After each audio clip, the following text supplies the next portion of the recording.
Bapak ngeritik saya? Kritik pengurusnya, Pak.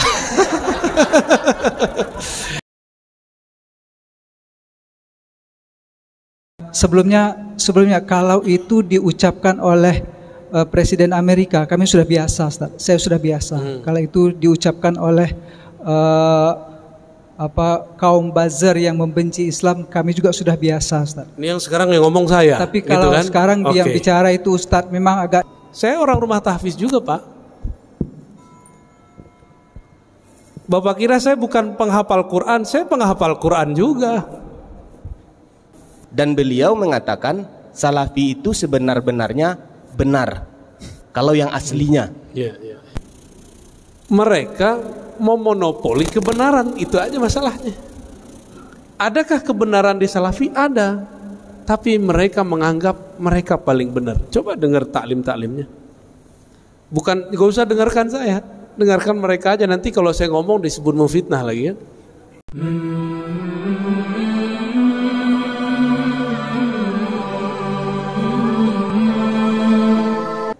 Tanya nih ada langsung.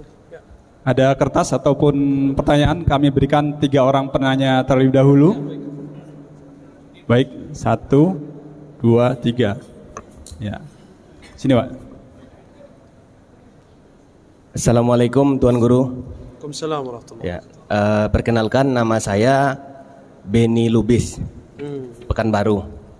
Lubis Pekanbaru. Asalnya Mandailing, tapi sudah lama di Pekanbaru. Baik. Ya.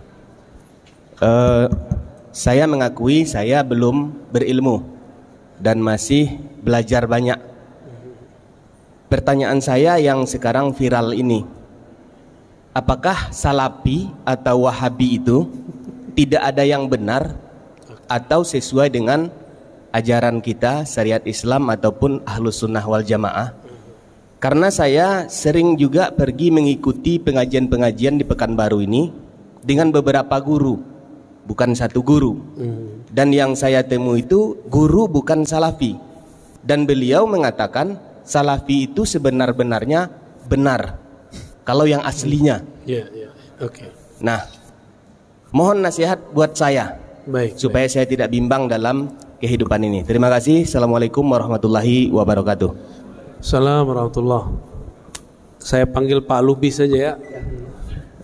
Lubis Al-Mandailingi ya. Luar biasa itu Lubis.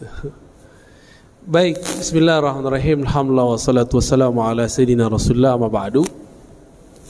Apakah Salafi itu tidak ada benar-benarnya? Itu pertanyaannya. Ya ada benarnya lah Pak. Masa nggak ada benarnya? Ya. Cuma mereka memonopoli kebenaran, itu aja masalahnya. Adakah kebenaran di Salafi? Ada, tapi mereka menganggap mereka paling benar. Coba dengar taklim-taklimnya. Bukan, gak usah dengarkan saya, dengarkan mereka aja. Nanti kalau saya ngomong disebut memfitnah lagi ya. Ya, antum sudah tahu semua. Ya. Gak usah bab akidah, bab jenggot sama sarung aja udah repot kita ngomong sama mereka ya. Gak bisa dibilangin.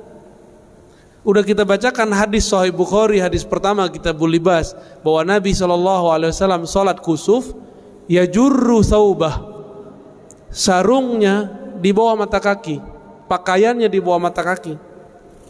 Hadis keduanya, hadis Abdullah bin Umar, dihadiri oleh Abu Bakar, bahwa Abu Bakar ketika mendengar Nabi mengatakan Allah tidak memandang kepada orang yang jarra ya, yang memanjangkan sarungnya khuyala karena merasa takjub dan sombong. Apa jawaban tanggapan dari Abu Bakar? Wahai Rasulullah, saya ini kalau sarung tidak ditarik, dia pasti turun. Apa jawaban Nabi? Nabi nggak ngomong ente kurus, nggak ada hadisnya begitu. Meskipun Abu Bakar kurus, apa jawaban Nabi? Lasta mimman sana'a dzalika khuyala. Kamu tidak melakukan itu karena sombong. Nabi nggak ngomong kamu kurus saya Abu Bakar. Tapi mereka sekarang ngeles, udah jelas hadisnya nggak ngomong begitu. Nah, tapi ingat, saya tidak pernah membenci Salafi. Ya, saya nggak pernah benci Salafi, Pak. Bahkan imamnya Salafi itu Ibnu Taimiyah itu saya cinta sekali itu. Cuma saya kritik. Kita kalau cinta apapun karya dia kita baca kan. Maka kita bisa membedakan Ibnu Taimiyah yang sangat cenderung kepada tajsim, lalu Ibnu Taimiyah yang cenderung kepada tasawuf. Itu ada perbedaannya. Jadi kalau mereka buat Imam Asy'ari 3 periode, Ibnu Taimiyah ada 2 periode, Pak. Bukan 3 periode presiden. Periode terakhirnya jadi sufi dia. Itu teksnya jelas, imamnya jelas, kalamnya jelas, bukunya jelas. Nggak perlu pakai persepsi-persepsi, teori-teori. Yang ngomong langsung Ibnu Qayyim, ya, bukan Ar-Razi yang ngomong. Terus masalahnya apa dengan Salafi? Ya masalahnya mereka bikin masalah, Pak. Apa masalah yang mereka bikin? Kita biasa-biasa aja pakai kunut, dia masalahin, gitu. Bagi kita orang nggak kunut masalah nggak? Nggak masalah, ya. Ini Pak Lubis motong jenggot, bagi kita nggak masalah, bagi dia masalah, Pak. Ya. Jadi dia mempermasalahkan yang kita nggak masalahkan. Kita kalau ada orang meninggal, kita bacakan doa sembari bacakan ayat, yasinan, tahlilan. Bagi kita masalah nggak? Bagi dia masalah. Yang cari-cari masalah. Ini mau Rabiul Awal, kita cinta Nabi. Nanti dia cari-cari masalah. Apa masalahnya? Maulid Nabi itu pertama kali dibuat oleh Syiah. Loh, mana ada riwayatnya begitu? Ya, Maulid Nabi itu Nabi sendiri yang maulidan. Beliau puasa setiap hari Senin, ya nggak? Lalu dia nggak pakai sejarah kita, dia pakai sejarah dia buat-buat sendiri. Tadi lucu tuh ngobrol sama Kiai Idrus. Salafi itu kan mengkafirkan Syiah, Pak. Benar nggak?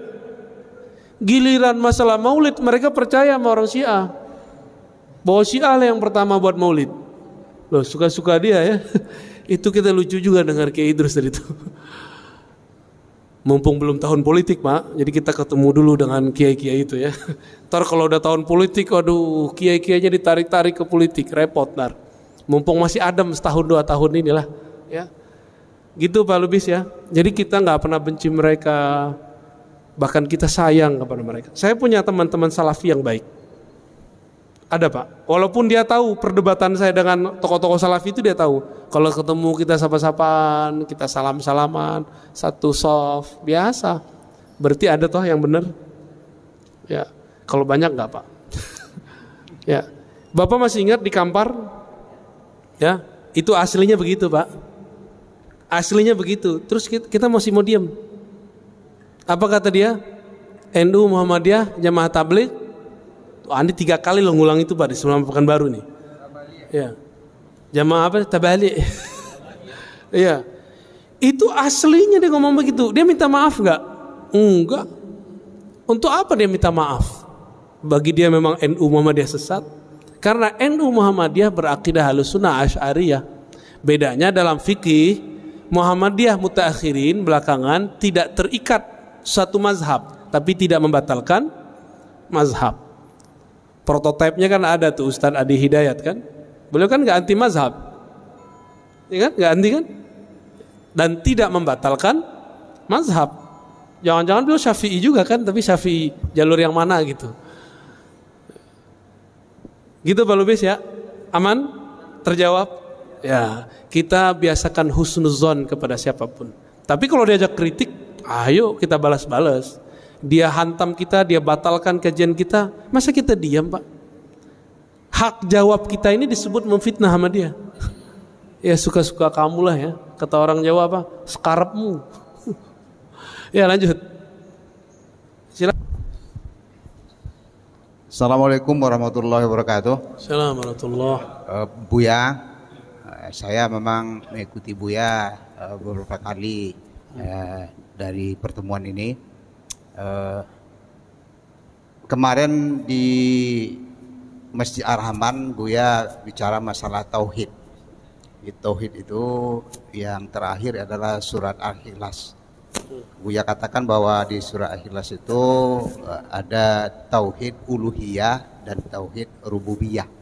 Allah qul huwallahu ahad, Allahus samad. Ahad itu adalah uluhiyah, somad itu adalah rububiyah. Maka di buku Buya tulis itu nanti bukan uluhiyah tetapi adalah ahadiyah dan somadiyah. Tapi orang sebelah itu menambah, dia tambah dengan asma wa sifat. Ada lagi yang menambah itu dengan hukmiyah, jadi 4 gitu. Apa itu sebenarnya mengkaji tauhid itu? Ada uluhiyah, ada rububiyah dan asmaul sifat. Itu, dan di mana ini letaknya, Buya? Terima kasih. Assalamualaikum warahmatullahi wabarakatuh. Bagus Pak, Bapak mengikuti ya. Udah kayak mahasiswa nanya dosen. Pertama, tolong digarisbawahi, istilah uluhiyah kita berbeda definisi dengan uluhiyah salafi. Istilah rububiyah kita berbeda definisi dengan rububiyah salafi.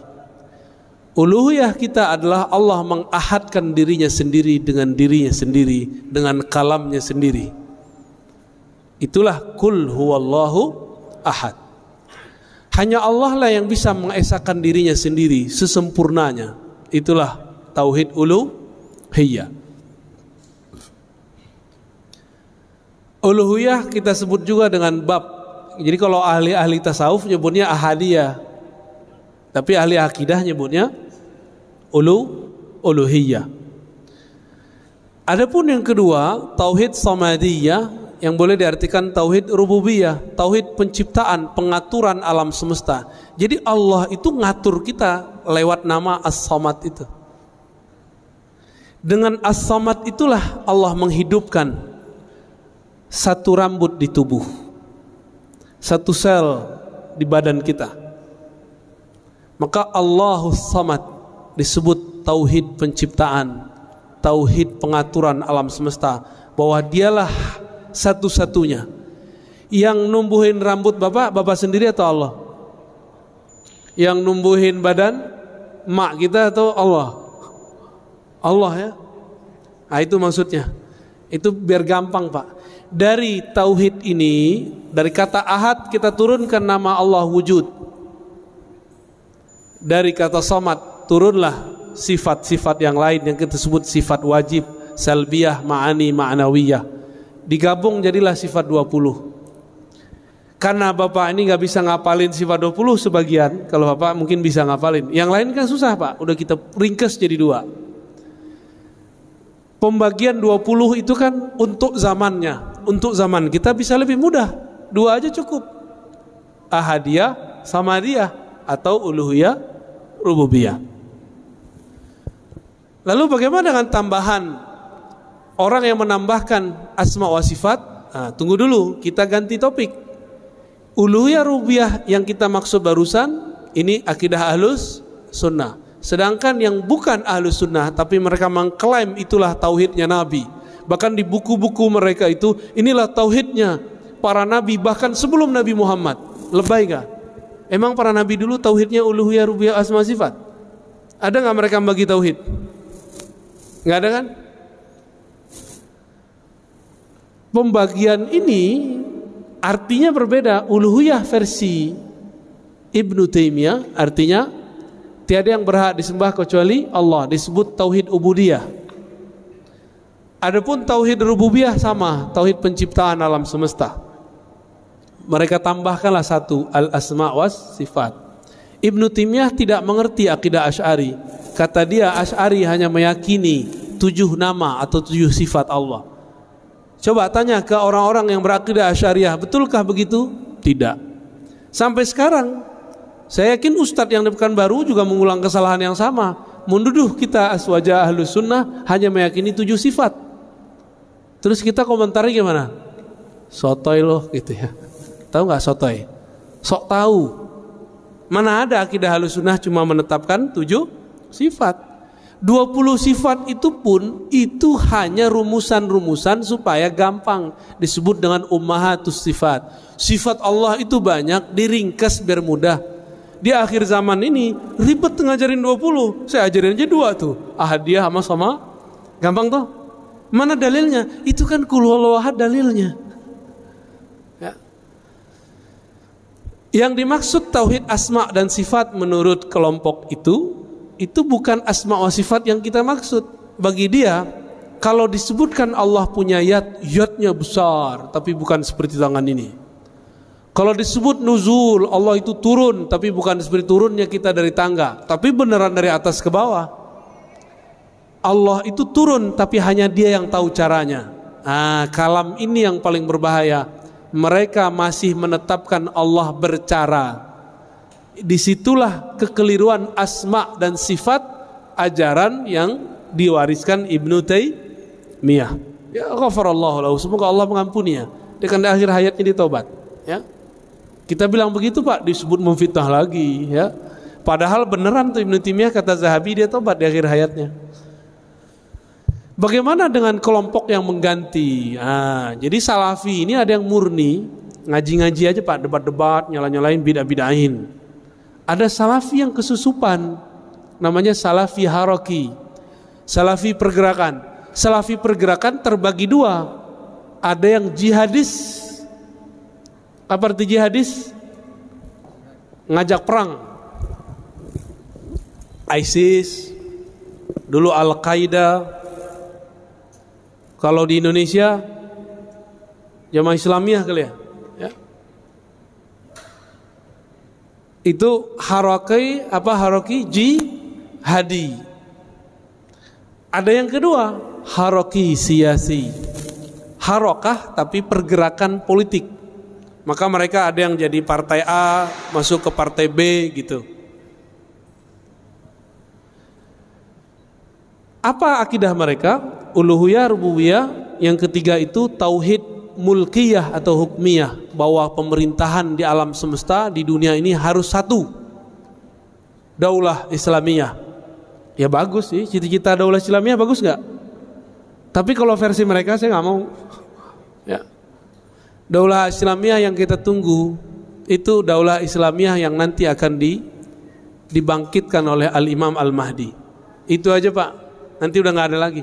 Maka apapun pergerakan orang hari ini buat negara Islam, buat khilafah Islamiyah, itu akan terhalang terus. Negara apa yang akan mengatakan kami akan menerapkan syariat Islam, gak akan berhasil. Ada aja halangannya. Karena Allah tidak ridha kecuali untuk imam akhir zaman. Ini kan udah mulai banyak berita-berita nih. Nanti antum akan menilai ustadz cuma karena masalah politik. Tadi ada yang nanya di masjid apa tadi? Yang pagi-pagi. Tapi pas lagi makan, ustadz ini kayaknya pro Jokowi nih. Kata dia, loh saya kan nyoblosnya Prabowo. Masalahnya Prabowo sekarang jadi menterinya Jokowi. Ini canda-canda kita Pak. Kita tanya balik. Pertanyaannya disampaikan oleh bapak itu tuh, mana tadi? Yang gak datang dia. Apakah akidah Ahlussunnah batal karena pilihan politik? Saya nanya cuma gitu. Batal nggak Pak? Hah? Iya. Gimana nih? Bingung mau iyanya. Batal apa enggak? Apa hubungannya Bapak ini projo sama probo dengan Ahlussunnah? Apa hubungannya? Adakah dalam kitab-kitab Ahlussunnah, adakah dalam Al-Quran dan Sunnah, kalau kamu projo, kamu nggak sah aswajanya. Kalau kamu probo, kamu aswaja beneran. Ada nggak? Ini urat takut saya nggak ada Pak, sorry ya. Ini kan beberapa kan takut ditinggal jamaahnya cuma karena masalah projo dan probo. Orang dekat saya itu dia nyoblosnya Jokowi Pak. Tahu maksudnya orang dekat saya? Ya, jangan bilang-bilang. Tapi kami biasa-biasa aja tuh.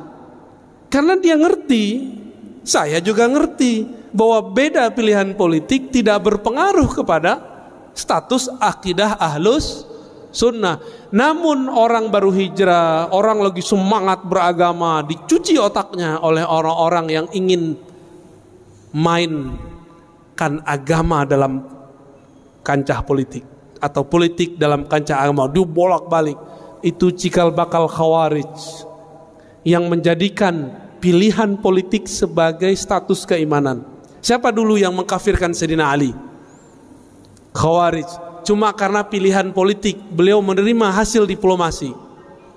Sayyidina Ali dibunuh, Pak. Dibunuh oleh orang yang menganggap beda pilihan politik kafir. Karena Ali berhukum dengan hukum selain Allah. Oh, bisa begitu ntar. Nanti tambah parah ke sono. Tapi semoga yang hadir ini faham maksud saya.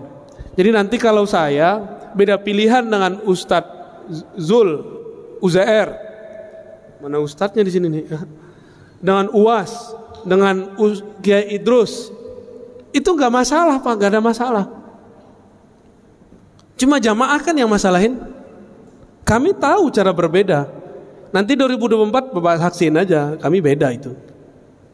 Nggak ada masalah kok. Dia pro kemana, saya pro kemana, boleh nggak? Boleh-boleh aja kan. Cara pandang politik itu bukan bagian dari agama. Cara pandang politik bukan bagian dari agama. Tapi prinsip politik ada dalam agama. Bisa bedain? Ustadz gak boleh pisahin politik dari agama. Politik yang mana dulu? Politik opini atau prinsip berpolitik? Prinsip berpolitik kita khutbahkan, kita dakwahkan. Tapi opini politik janganlah dikhutbahkan. Kasihan jamaah. Ya, kasihan umat kita ini sudah stres dengan corona ya. Udah, apalagi. Jadi itu akidah semi-semi khawarij, Pak. Cuma yang masuk ke wilayah siasah itu aman. Aman sementara, saya nggak tahu nanti.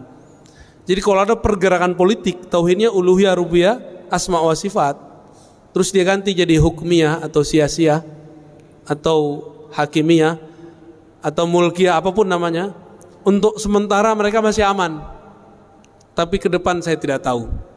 Ya, wallahu a'lam. Ya. Assalamualaikum. Nama saya Azmi Rozali. Tadi pagi hadir, subuh kemarin hadir di Masjid Al-Mansa. Saya di khutbah tadi menangkap Ustadz memberi stigma tertentu negatif kepada para pesantren hafiz, adik-adik kita yang sedang berjuang untuk menghafal Al-Quran saat ini, Ustaz. Oke. Dan itu hampir jatuh air mata saya mendengar hal itu disampaikan di khutbah. Pertanyaan saya adalah sebelumnya kalau itu diucapkan oleh Presiden Amerika, kami sudah biasa, Ustaz. Saya sudah biasa. Kalau itu diucapkan oleh kaum buzzer yang membenci Islam, kami juga sudah biasa, Ustaz. Ini yang sekarang yang ngomong saya. Tapi kalau gitu kan? sekarang yang bicara itu Ustaz, memang agak hampir jatuh air mata saya, Ustaz, mendengar itu. Jadi, kenapa Bapak jatuh air matanya? Apa saya menyerang orang rumah tahfiz? Iya, Ustaz. Bapak salah paham. Dari khutbah itu yang saya tangkap, itu Ustadz memberi stigma negatif kepada para kelompok hafiz Al-Quran. Terima kasih. Assalamualaikum warahmatullahi wabarakatuh. Assalamualaikum warahmatullahi wabarakatuh. Bapak kira saya bukan orang rumah tahfiz? Saya orang rumah tahfiz juga, Pak. Bapak kira saya bukan penghafal Quran? Saya penghafal Quran juga. Saya punya sanad Quran juga. Tapi baginda Nabi mengabarkan nanti di akhir zaman akan muncul khawarij yatluna ayatillah rotba. Mereka kalau baca ayat itu rapi. Kita nggak paham maksudnya apa. Ternyata di akhir zaman menjamur rumah-rumah tahfiz. Disitulah masuk khawarij. Saya nggak menyalahkan rumah tahfiz, tapi saya menyalahkan kalau rumah tahfiznya kemasukan. Paham? Dari 2008 saya membersamai rumah tahfiz di Pamulang, di Ciputat, di sono.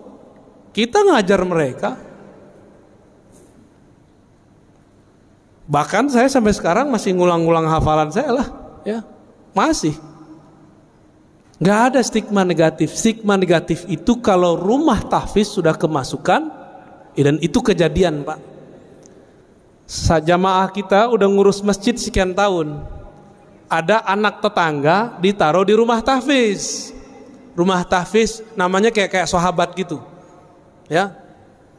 Pas Ramadan ada surat dari madrasahnya untuk berceramah berkultum. Apa isi kultumnya?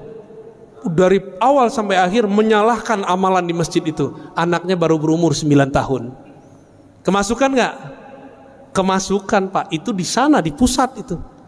Saya nggak tahu nasibnya kalau di sini. Maka supaya tidak kemasukan, tolong orang-orang sekitar atau praktisi tahfiz bersanad dalam Al-Quran. Bukan hanya sanad bacaan, tapi juga sanad pemahaman. Jadi stigma negatif kita kepada orang yang menyusup kepada rumah tahfiz, bukan rumah tahfiznya. Saya mau tanya Pak, dari dulu negeri ini sudah ada belum pesantren tahfiz? Bapak jujur, sekarang yang buka rumah tahfiz, hafiz gak? Jujur aja Pak, hafiz gak? Rentan gak kemasukan? Itu maksud saya, paham? Kenapa kita kalau mau mengirim anak kita tahfiz nggak dikirim ke pesantren tahfiz? Di mana pesantren tahfiz di Indonesia paling maju? Anak kecil-kecil Pak, kayak gini hafiz 30 juz banyak. RCTI kan baru muncul kemarin sore, yang digawangi oleh Syekh Ali Jaber almarhum. Kalau di Kudus, di Krapyak, Pangandaran itu udah biasa bocah-bocah kecil hafal Quran. Tapi di Kudus ada syarat ijazahnya, nggak boleh ikut musabaqah, nggak boleh ikut lomba Quran, nggak boleh. Anak-anak kecil hafiz Quran 30 juz, antum percaya nggak? Segede-gede gini. Kelas 6 SD udah ulang sekian kali. Masuk SMP udah belajar qiraat mereka sebagian. Kita ini giliran politik, ustadz nggak boleh ngomong politik. Giliran kimia, kedokteran, ustadz gak boleh ngomong. Giliran antum gak ahli Quran, punya rumah, pengen beramal, gak percaya sama ustadz, udah buat aja rumah tahfiz, gaji aja ustadz. Kita ini siapa bisa gaji-gaji orang? Emang kita bisa menjamin Quran yang kita sebar itu sahih? Ini mohon maaf nih orang-orang kaya ya, antum percaya deh sama ustadz, percaya sama ulama yang bersanad. Ini ngeliat ustadz udah curiga dulu ya. Akhirnya rumah tahfiz nggak dilepas-lepas. Buat pesantren bangunannya doang. Banyak Pak, saya udah jalan. Orang kaya bingung mau beramal, dia buatlah pesantren, judulnya tapi gurunya nggak ada. Dimintalah seorang ustadz ngajar 3 bulan kabur. Ganti lagi ustadz setahun bubar semua. Dia kira pesantren itu kalau ada bangunan terus tengahnya ada masjid berkubah, terus ada kaligrafi. Dia mengira pesantren itu begitu. Pesantren bukan itu Pak. Pesantren itu guru, murid, kiai, santri, ngaji, baru ada bangunan. Kalau orang sok beragama, dia buat bangunan dulu, dia kira bisa bikin pesantren. Paham? Yang ngerti pesantren siapa? Ulama. Yang ngerti buat jalan, buat bangunan siapa? Insinyur. Maka kami gak urus Pak itu. Kita ini sering membatas-batasi ustadz, tapi kita kemudian ngambil wilayah dia. Ya. Jadi kalau nggak pakar-pakar amat, lu serahin ke pakarnya. Rentan sekali. Dan Bapak percaya atau tidak, salah satu guru saya didatangi salah satu gerakan rahasia di dunia. Saya nggak usah sebut. Dan mereka mengatakan apa? Disampaikan ke kita waktu itu. Ini Bapak percaya atau tidak? Ini bukan stigma negatif. Rumah-rumah tahfiz, ma'had tahfiz yang tidak jelas sanadnya itu proyeknya kami. Itu mereka yang ngomong tahun lalu. Untuk mengadu ulama-ulama yang ada di pesantren-pesantren dengan orang yang juga berkopiah, ngafal Quran, tapi isi dalam kolbunya tidak ada Quran. Dia cuma ngapal. Ini mohon maaf Pak, kita ini kan termakan. Kalau makof itu ke ahli Quran. Ahli Quran itu ada yang pakarnya hafalan, ada yang pakarnya tafsir, ada ahli Quran pakarnya di hadis, ada ahli Quran pakarnya di fikih, ada ahli Quran pakarnya di tasawuf. Itu semua ahli Quran. Bukan yang cuma tamatan Quran Pak, hafal tahfiz, enggak. apakah bisa mengamalkan Quran tanpa ilmu fikih? Apakah bisa mengamalkan Al-Quran tanpa ilmu akidah? Kan nggak bisa. Jadi tolong diluruskan Pak ya, saya tidak pernah punya stigma negatif kepada penghafal Quran. Saya cuma mengkhawatirkan jika rumah-rumah tahfiz dibuat oleh orang yang bukan ahli agama, nanti kesusupan oleh kelompok Khawarij. Itu aja Pak. Ya. Ya. Oh, Bapak udah paham? Oke. Berarti Bapak sudah tahu titik-titik gelapnya di mana ya? Ya. Cukup? Ada lagi? Terakhir ya? Baik. Baiklah, Assalamualaikum warahmatullahi wabarakatuh. Waalaikumsalam warahmatullahi. Nama saya Afdal A. Saad dari Solok, Sumatera Barat. Masya Allah. Jadi tinggal di siang ini kita tinggal di Solo apa di sini Pak? Tinggal di Solok. Kita sama-sama tamu di An-Nur siang ini. Terima kasih. Pertanyaan pertama, kenapa setahu saya di Riau dan Sumatera Barat tidak diminati tinggal oleh para habaib? Mereka lebih cenderung Pulau Jawa, Kalimantan. Ini supaya jemaah jangan salah memahami, tolong beri pencerahan dalam hal itu. Iya. Yang kedua, Al-Quran cetakan Madinah yang dibagi-bagi kepada jemaah umrah, saya juga dapat.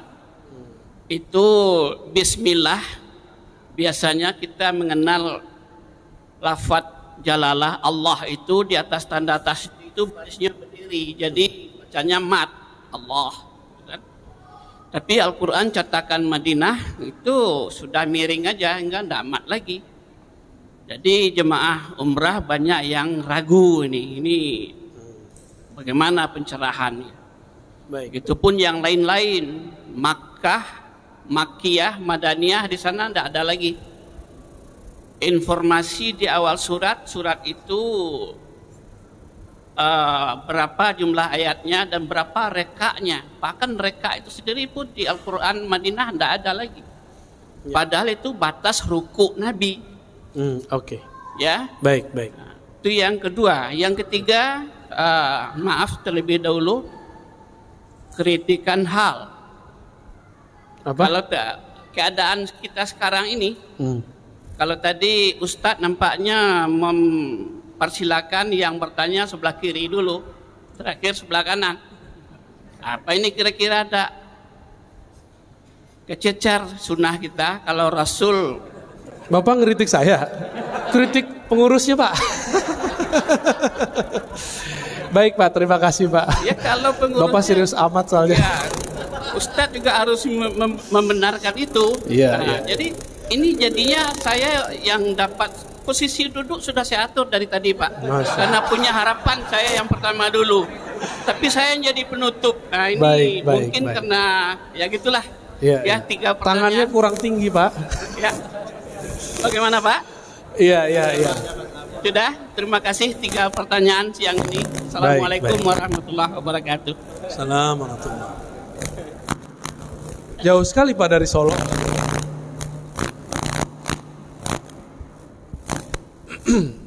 Yang pertama, kenapa sedikit sekali atau tidak ada minat habaib tinggal di Riau dan Sumatera Barat? Kalau Riau sudah mulai Pak, setiap kota sudah mulai ada. Pekanbaru, Duri, Dumai sudah ada ya. Saya udah ketemu beberapa udah mulai. Cuma kampung Bapak belum. Kenapa? Ini emang ada persoalan budaya dan ada persoalan yang kedua, ngaji. Budaya orang Sumatera, khususnya Sumatera Barat, Riau, termasuk Aceh ya, Medan juga termasuk sebenarnya. Itu budaya egaliter. Tahu budaya egaliter? Kita itu setara. Ente Habib, lah ente kan juga manusia, ya gitu orangnya.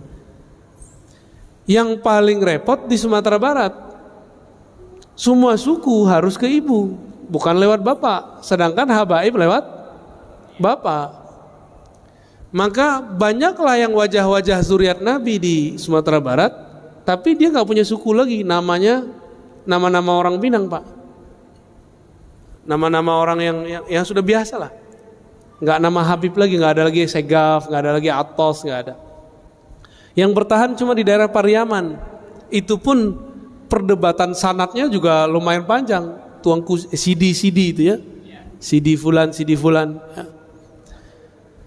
Tapi Bapak kalau ke Jambi, di Jambi masih banyak, ada kampung, apalagi di Palembang, itu banyak sekali. Habib-habib di Betawi itu dari Palembang kebanyakan ya. Bahkan ada yang berapa dari pesisir Aceh ya. Taib.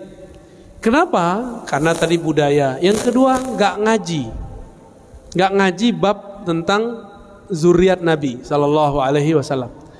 Ini saya pernah menyampaikan hadis tentang menghormati zuriat Nabi di depan tokoh MUI dari kampung saya, Pak, dari Payakumbuh. Apa kata dia? Kamu kalau baca hadis ini nih, kamu akan dituduh Syiah. Loh, kenapa, Pak? Ini kan hadis Sahih Muslim. Dia bingung, emang Sahih Muslim? Kita bacain hadisnya. Nabi mengatakan, inni tarikum fikum tsaqalain. Aku tinggalkan kepada kamu dua beban, dua wasiat. Pertama kitabullah, yang kedua ahlu baiti. Hadis yang masyhur taraktu fikum amrain, ya kan? Itu hadisnya nggak sampai derajat sahih. Kitab Allah wa sunnati ya. Itu hadisnya tidak sampai derajat sahih, cuma riwayat Ibnu Abi Syaibah. Yang sahihnya apa? Ada di riwayat Imam Tirmizi, taraktu fikum amrain atau saqalain atau syai'ain. Pertama kitab Allah, yang kedua ahla baiti itrati. Giliran hadis begini, orang-orang yang ngaku Ustadz Sunnah nggak mau baca, Pak, dia nggak mau dia baca. Aku tinggalkan bagi kalian dua wasiat. Pertama kitab Allah, yang kedua terahku, keturunanku, ahlu baitku. Maka hadis ini mulai saya sebarkan. Silakan antum tuduh saya apa aja, yang penting saya ikut Rasulullah Sallallahu Alaihi Wasallam. Maka cinta kita kepada ahlu bait beda dengan cintanya Syiah kepada ahlu bait. Kita mencintai ahlu bait tanpa membenci sahabat dan istri-istri Nabi. Sedangkan Syiah mencintai ahlu bait tapi membenci sebagian sahabat. Itu bedanya. Bagi saya ada dua keluarga Nabi, ada keluarga nasab, ada keluarga sahabat. Itu dianggap keluarga beliau. Dan beliau mengatakan, aku dengan kalian seperti orang tua kepada anak-anaknya. Terjawab, Pak? Budaya. Bukankah Hasan Hussein dari anak Rasul yang perempuan juga? Iya, tapi masalahnya orang Minang gimana? Enggak? Nabi SAW mengatakan, semua nasab terputus kecuali nasabku.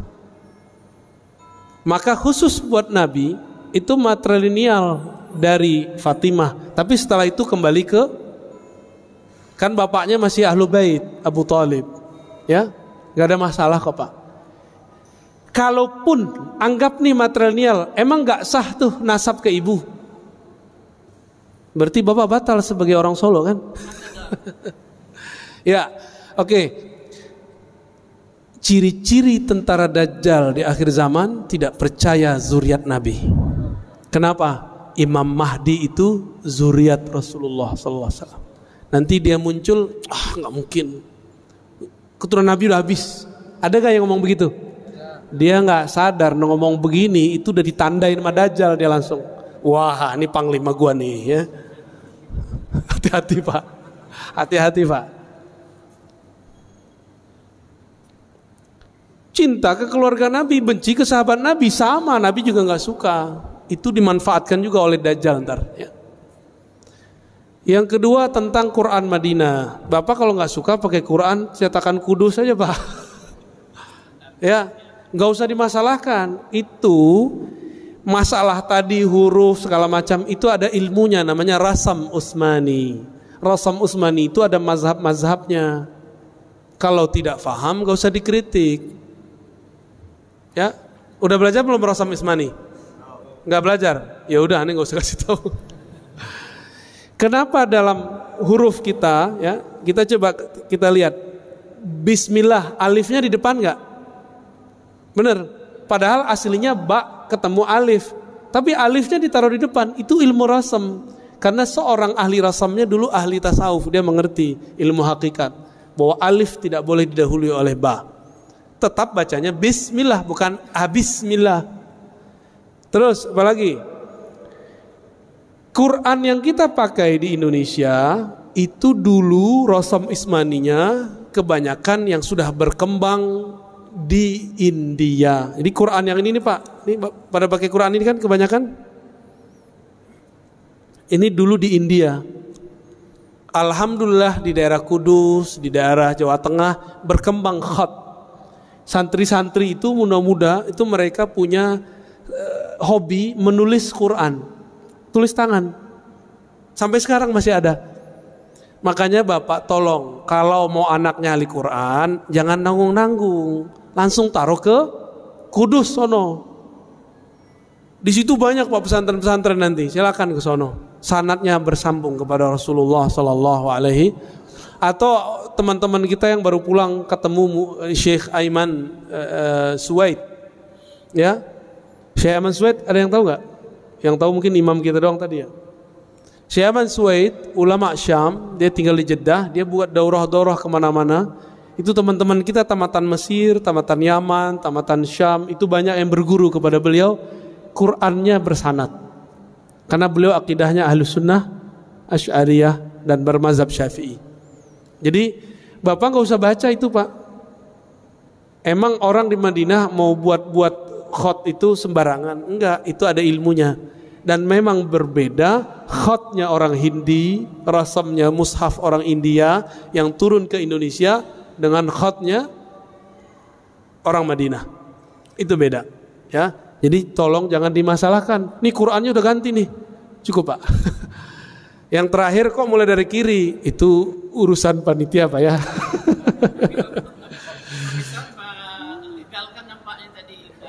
Loh saya nggak ngelihat Bapak kok. Tangannya kurang tinggi Pak. Maaf Pak ya. Cukup. Kata Mr. Adam udah nggak boleh. Ini keturunan Nabi Adam ini. Baik. Saya rasa cukup, mohon maaf ini sambil serius terus dibawa canda ya, jangan serius-serius amat, jangan juga terbawa canda ya. Mohon maaf kalau ada yang tersinggung, tersenggol. Saya tidak bermaksud menyinggung siapa saja, tapi memang saya begini adanya. Mohon ridhonya, mohon dibuang kalau ada rasa kesal, saya pun membuang kalau ada rasa tersinggung. Nasallallahu salamata sadar, kita minta kepada Allah hati yang selamat, hati yang bersih. Al-Fatihah. Iya kan ya.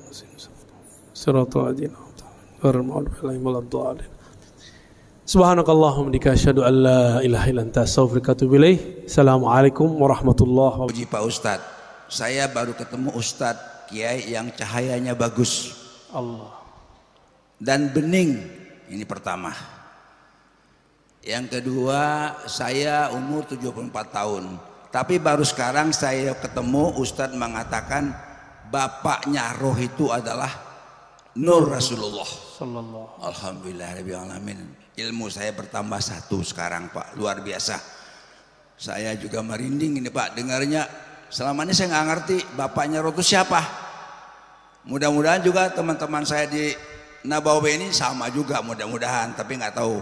Seperti Pak Ketua DKM mungkin lebih ahli, sama Pak Nenggolan lebih ahli daripada saya. Dia tahu kalau saya 74 tahun umur nggak tahu bapaknya roh saya siapa.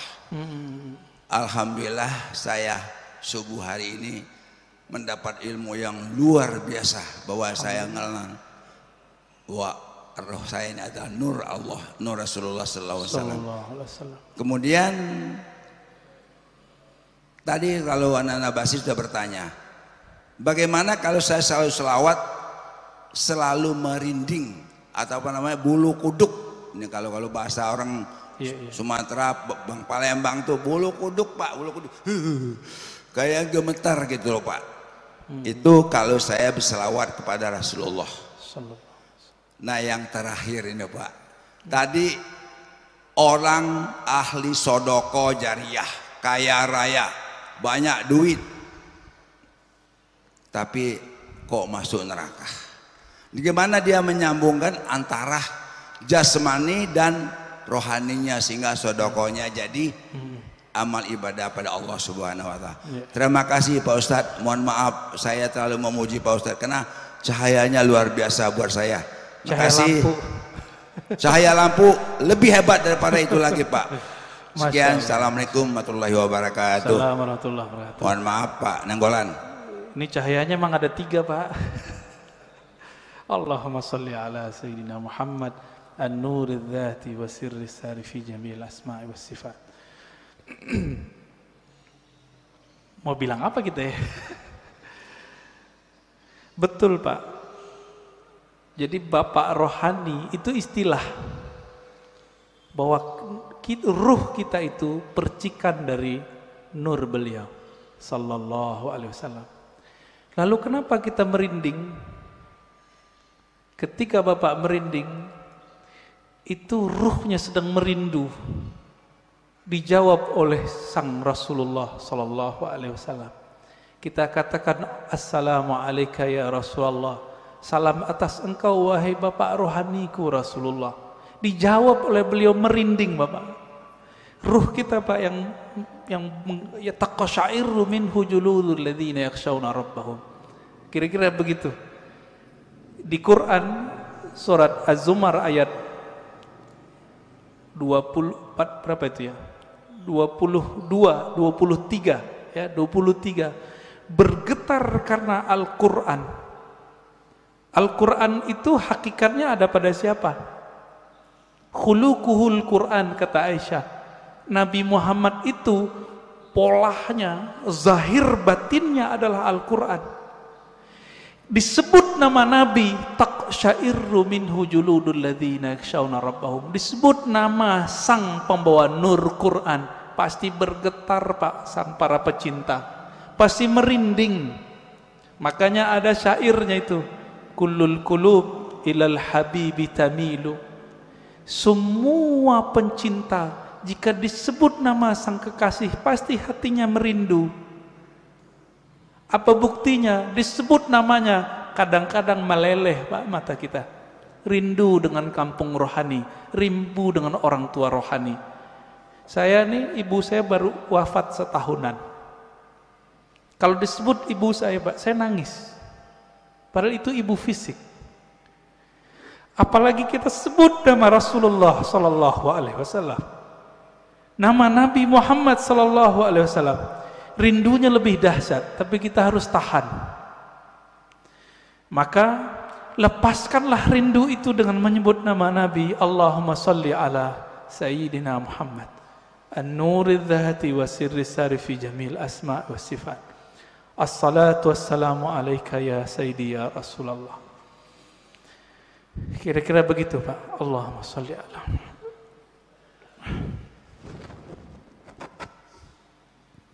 Saya pagi ini dapat guru kolbu nih.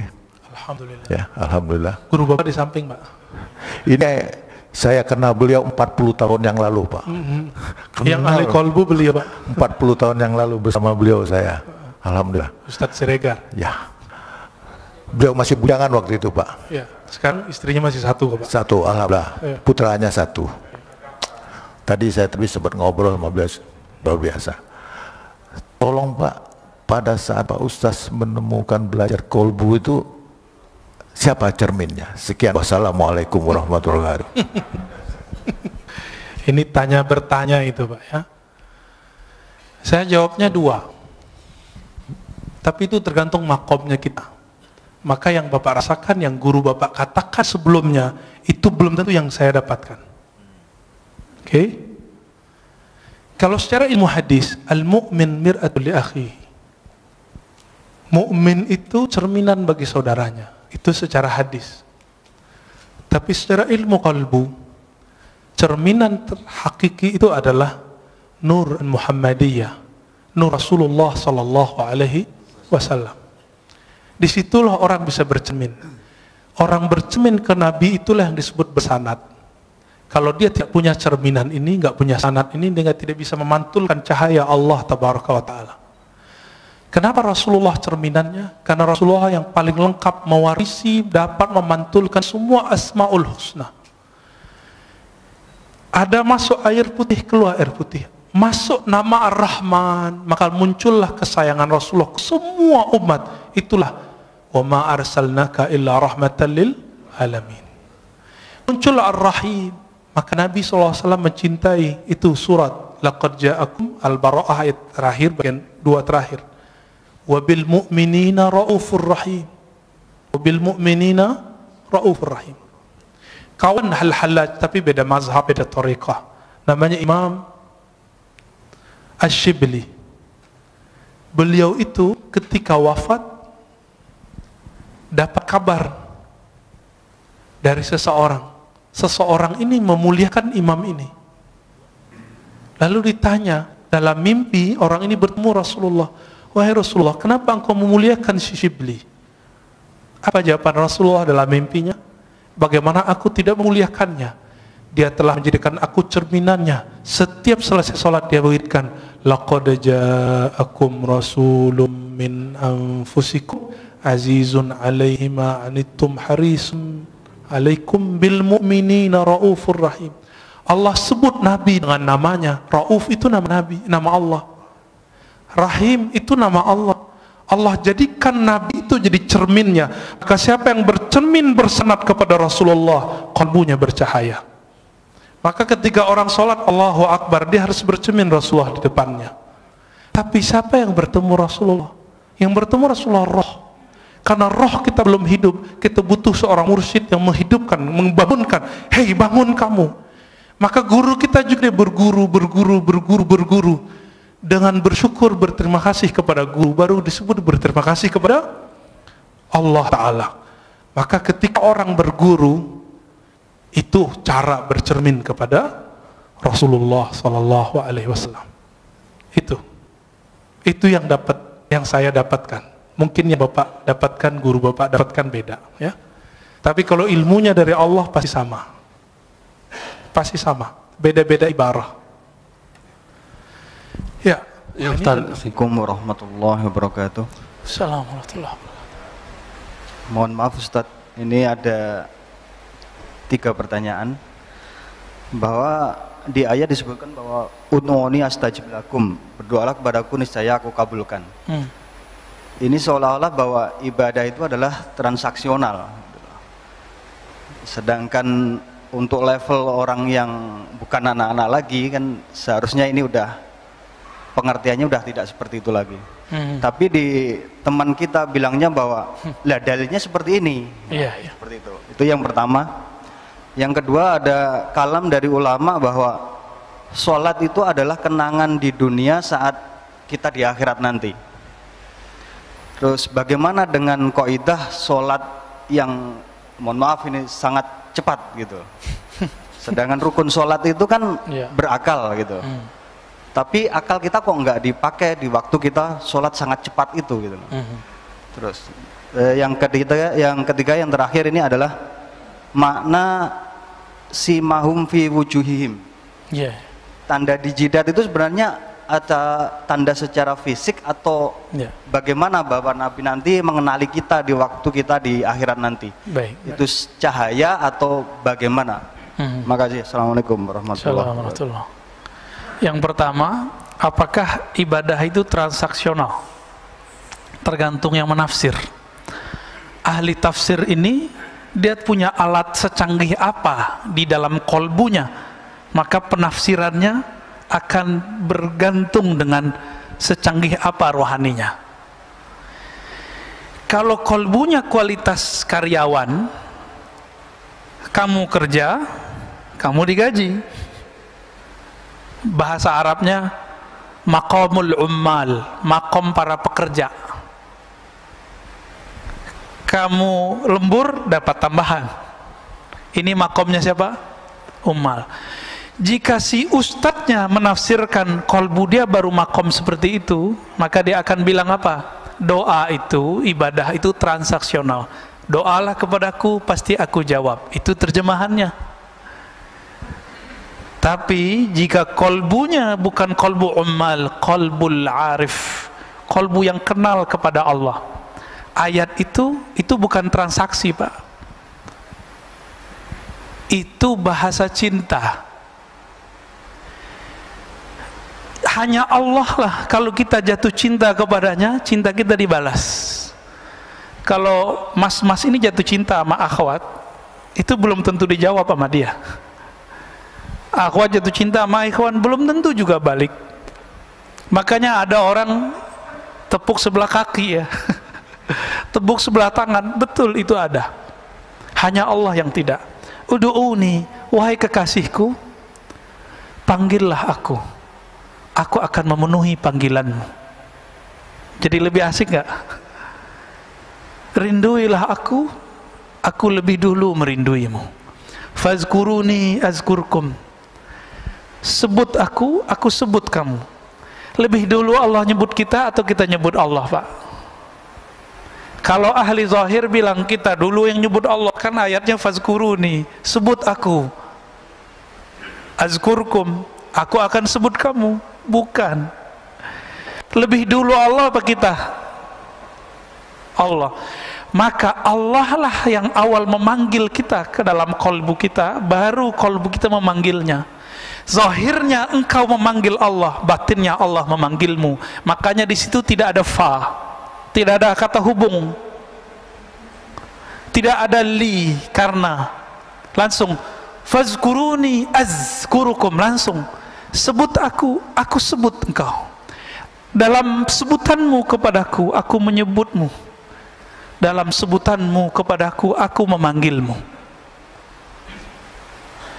Jadi kapan Allah memanggil kita, Pak? Kalau kita memanggil Allah.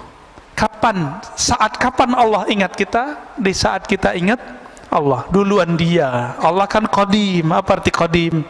Huwal awwalu wal akhir. Dialah yang maha awal, tidak ada yang lebih awal darinya. Dialah yang maha akhir, tiada sesuatu kesudahan setelahnya.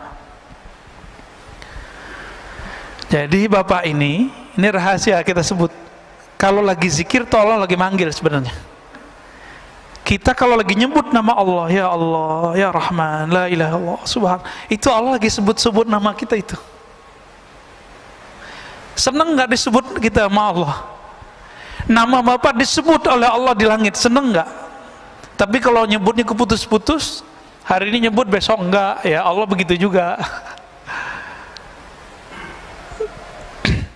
Bisa dibedain ya.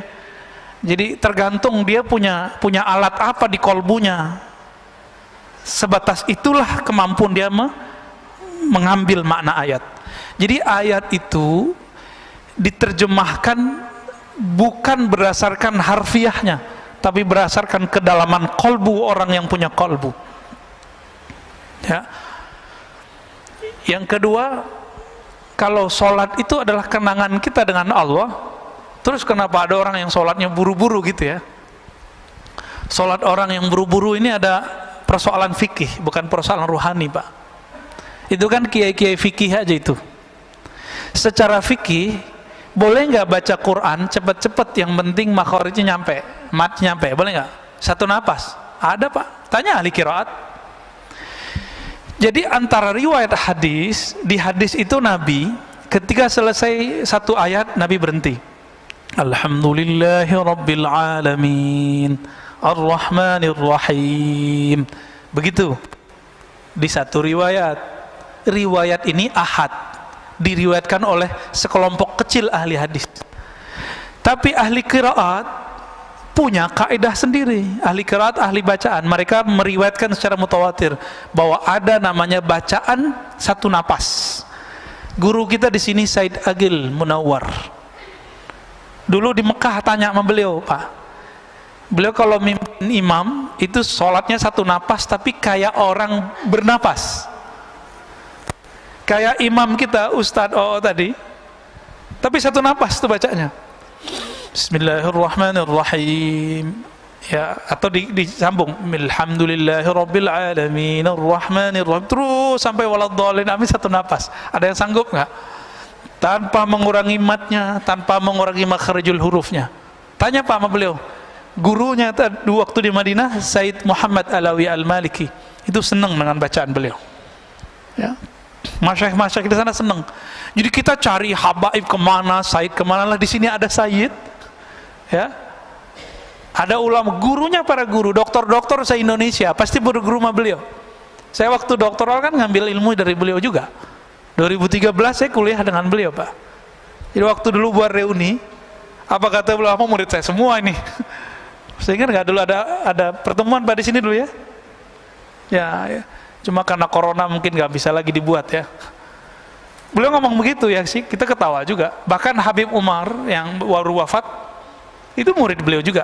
Habib Umar yang namanya. Ya, Habib Umar Ibrahim, ya Allah yarham. Itu murid beliau juga, Pak. Kan kayak sekelas Habib Umar, itu murid beliau apalagi saya. Gitu. Tanya sama beliau tuh. Lalu bagaimana dengan yang sholat cepat-cepat itu? Yang memasukkan tumakninah ke dalam rukun sholat itu kan di mazhab Syafi'i juga tidak semua. Ya, di rukun 13 ada nggak tumakninah? Nggak ada, Pak. Tumakninah adanya di kitab lain, Kifayatul Akhyar itu ada tumakninah. Ya, karena dia tidak memasukkan tumakninah, maka bagi mereka jadi udah 7 menit beres, 23 rakaat lagi, Pak. Ya, kita nggak usah mempersalahkan 23 rakaat dengan konteks itu kan beritanya yang gede. Kan banyak di dunia ini, di masjid-masjid kita 23 rakaat tapi bacaannya standar, ada kan? Bapak kan nggak tahu, di Mekah itu kan banyak masjid. Itu banyak masjid-masjid kecil itu pakai Alhaakumut Takatsur, Pak, 20 rakaat sampai Qul a'udzu binnas. Alhaakumut Takatsur, setelah itu Qul huwallahu ahad. Persis sama kayak di pesantren-pesantren, di surau-surau lama, di masjid-masjid jadul. Masih ada nggak di Jakarta sekitar yang begitu? 23 rakaat dimulai dengan Alhaakumut Takatsur. Ya alhamdulillah. Kita kan taunya yang sekarang di Masjidil Haram doang, piknik sesekali. Ya, kalau nanti masih ada umur, nanti dibuka umroh lagi bulan Ramadan, sesekali sholat di masjid sekitaran Mekah. Cari, Pak, ada ketemu ntar. Ya, taunya yang Masjidil Haram doang ya. Taib. Yang terakhir apa tadi saya lupa. Oke, bagus. Simahum fi wujuhihim min athari sujud, akhir dari surah Al-Fat. Dalam tafsir Imam Tabari, tafsir Imam Salafus Saleh, beliau mujtahid mutlak tapi tidak keluar dari mazhabnya dan masih bermazhab Syafi'i. Apa kata beliau? Simahum fi wujuhim itu adalah al-khusyu', pancaran bekas kekhusyuan di wajah. Gitu. Ini secara rohani. Secara fisik bagaimana? Ya mungkin sebagian ada yang jidatnya hitam, ya nggak apa-apa. Tapi kata sima itu menunjukkan karakternya tidak hanya sampai di fisik, tapi tembus sampai ke batin. Maka bapak-bapak yang jidatnya hitam ini tanggung jawabnya berat, Pak. Harus menyelaraskan zahir jidatnya yang hitam dengan batinnya yang sujud. Karena jidatnya kelihatan kayak orang sujud, batinnya harus sujud juga. Ya, yang punya jidat hitam itu berat tuh, Pak, yang punya jidat hitam tuh ya. Hati-hati. Bisa riya nanti. Ya. Bisa juga tambah takut kepada Allah. Ya Allah, jidatku udah hitam tapi sujudku nggak khusyuk-khusyuk. Oh, itu merasa hina kita di hadapan Allah. Jadi makna yang tepat gabungan dari dua-duanya. Zahirnya ia bertanda, batinnya ia beraura. Itulah aura orang-orang yang tadarru', aura orang yang khusyuk. Cukup ya? Ada lagi? Oke, baik. Fadal. Assalamualaikum warahmatullahi wabarakatuh. Terima kasih. Semoga Pak Ustadz dan jamaah semua diberi kesehatan. Amin, amin. Ini Pak Ustadz, bab kita untuk mencari guru yang mungkin yang zobatul irodah yang berguru ingin jadi murid, Pak Ustadz. Ini gimana kita dengan apa kondisi sekarang kita cari yang memang dasarnya kita dapat itu benar-benar yang kita di bab pertama yang Zobatul Iradah itu Ustaz. Itu aja. Assalamualaikum warahmatullahi wabarakatuh. Yang pertama, suhbatul murid, berguru dalam bab menjadi murid, suhbatul iradah. Mursyid begini nggak usah banyak-banyak, di suatu masa cukup satu. Kalau gurunya meninggal, cari lagi yang baru. Atau misalnya gurunya mengatakan saya ijazahkan engkau, dia boleh ganti guru yang baru. Gimana cara mencarinya di zaman begini? Zaman begini gampang nyarinya malah, ya. Tapi kalau ingin dengan cara rohani, temui guru rohani, sholat 2 rakaat setiap hari. Sholat apa itu? Sholat istikharah, sholat hajat. Ya Allah, bimbing aku bertemu, berguru kepada suhbatul murid, suhbatul iradah yang bisa menghantarkan aku ke hadiratmu. Gitu. Jadi harus pakai sholat, Pak. Orang nikah aja pakai sholat istikharah, masa berguru? Berguru ini urusannya langit, bumi, dunia, akhirat. Kalau kita menikah kan bumi aja, dunia. Tapi kalau berguru urusan kita dunia, akhirat, mesti pakai istikharah. Dan yang kedua, musyawarah, ya. Harus bermusyawarah. Nah, ini banyak sekarang muncul orang mengaku dirinya mursyid atau dianggap oleh muridnya mursyid. Walaupun banyak mursyid di dunia, tidak mungkin semuanya cocok sama kita. Berguru itu jodoh-jodohan. Maka berguru itu bukan masalah kertas ijazah, gurunya dapat ijazah. Itu betul, itu SIM, surat izin menjadi mursyid. Ada ijazahnya, Pak. Seperti kami di kampus harus ada gelar doktornya biar bisa mengajar di pasca sarjana, ya. Kalau ngajar di sini dapat gelar ustadz yang ngasih jamaah, ya. Tapi kalau ngajar di kampus kan gelar doktor. Doktor di wisuda nggak sama rektor? Sama. Seorang mursyid itu dia seperti dosen, tapi dosen alam ruhani. Maka dia diwisuda oleh gurunya. Gurunya mursyid juga. Bisa nggak mahasiswa ngangkat dosen? Yuk, bareng-bareng yuk. Itu orang pinter tuh kita angkat jadi dosen yuk. Bisa nggak? Maka tidak ada sejarahnya murid ngangkat guru jadi mursyid, itu nggak ada. Nah, sekarang fenomena itu yang banyak, Pak. Karena jamaah udah banyak, ya udah deh jadi mursyid aja deh. Udah banyak hari ini, ya.